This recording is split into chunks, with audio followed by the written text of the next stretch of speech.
ये कहानी एक व्यापारी की है जो एक छोटे से गांव में रहता था। वो बाजार में अलग अलग प्रकार के सामान बेचता और पैसे कमाता। व्यापारी के पास एक गधा था।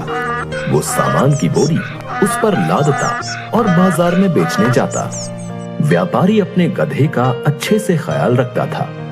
वो जानता था कि उसके व्यापार के लिए उसका गधा बेहद जरूरी है। वो उसे बहुत बढ़िया खाना देता था। गधा जवान और शक्तिशाली था। वो ढेर सारी बोरियां लेकर बाजार चलता था, लेकिन गधा कुछ आलसी भी था और उसे काम करना पसंद नहीं था। वो सिर्फ बैठना, खाना खाना, आराम करना और सोना चाहता था। गधा हमेशा यही सोचता था कि उसका मालिक उसको एक दिन की भी छुट्टी नहीं देता है, लेकिन वो ये नहीं जानता था कि अगर मालिक उसको एक दिन की छुट्टी भी देगा तो उसका बहुत नुकसान हो जाएगा। बाजार की मांग के अनुसार व्यापारी रोज कई प्रकार की वस्तुएं बेचता था, जैसे दाल, अनाज, सब्जियां, मसाले और फल। व्यापारी रोज सवेरे गधे को लेकर काम पर निकल पड़ता था। बाजार तक पहुंचने के लिए उनको एक नदी पार करनी पड़ती थी। व्यापारी बेहद संभल कर गधे को नदी पार कराता था। एक दिन व्यापारी के दोस्त ने बताया कि बाजार में नमक की बहुत मांग है। व्यापारी ने ठान लिया कि वो अब बाजार में नमक ही बेचेगा। उसने बेहद जल्दी नमक की 12 बोरियां तैयार कर ली और उसने 6 बोरियां गधे की पीठ पर लाद दी। गधे की टांगें कांपने लगी। तब उसे एहसास हुआ कि वजन थोड़ा ज्यादा है।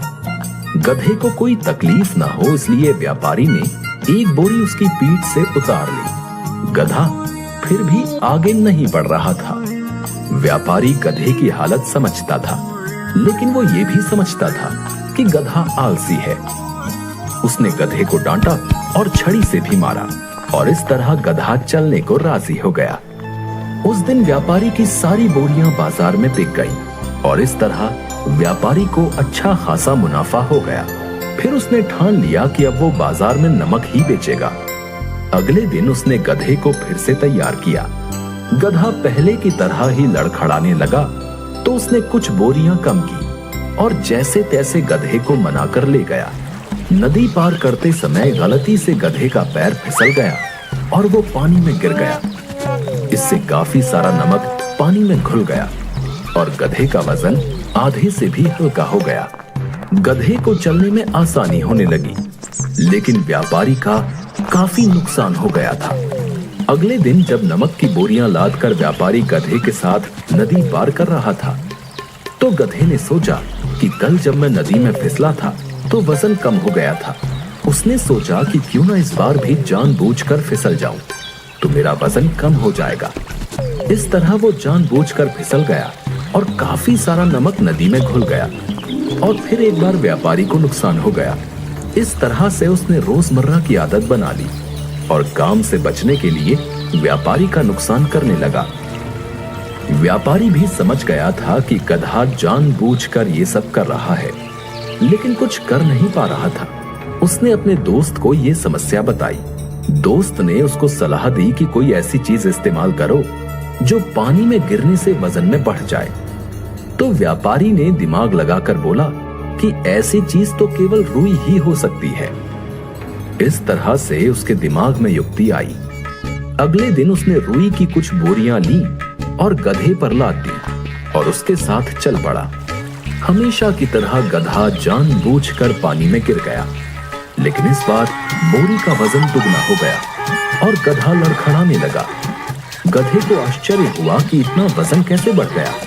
वो फिर चल दिया। अगले दिन फिर यही दोहराया गया। गधे ने जानबूझकर गिरने का नाटक किया, लेकिन फिर वजन बढ़ गया। इस तरह से गधे को अच्छा सबक मिला। व्यापारी ने सोच लिया कि अब गधा समझ चुका है कि उसके पानी में गिरने से उसी का बुरा होगा, तो उसने अगले दिन से फिर नमक की बोरियां ले जानी शुरू कर दी। लेकिन इस बार गधा गलती से भी गिरने की नहीं सोचता था। इस कहानी से हमें ये शिक्षा मिलती है कि किसी भी परिस्थिति में युक्ति और बुद्धि का प्रयोग करके उस परिस्थिति को अपने अनुकूल किया जा सकता है। मुश्किल से मुश्किल परिस्थिति में भी बुद्धि का प्रयोग करके स्थिति को संभाला जा सकता है।